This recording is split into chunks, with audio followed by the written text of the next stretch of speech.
અહીંયા મારી ઓળખાણમાં કહેવામાં આવ્યું કે હવે પીએમ સાહેબ બોલશે. કેવું આમ અતડું લાગે. આમ આપણા કાનમાં શબ્દો જ ના ઘૂસે. આમ આપણે કહીએ પીએમ સાહેબ એટલે આમ જોવું પડે કોણ, અને એમ કહી નરેન્દ્રભાઈ.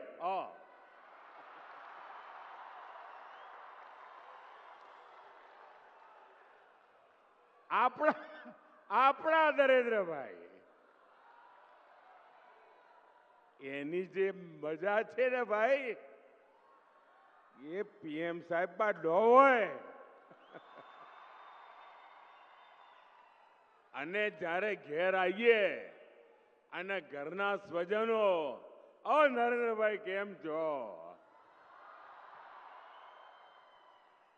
એટલે મને તો કોઈ પણ ગુજરાતનો ભાઈ મળે એટલે સીધું નરેન્દ્રભાઈ હેલો સમજી જાઉં. દુનિયાના કોઈ પણ દેશમાં જાઓ એટલે એકાદ તો પડે જ. પણ ભાઈઓ બહેનો, તમારો આ પ્રેમ, તમારા આશીર્વાદ એ ખરેખર મારા જીવન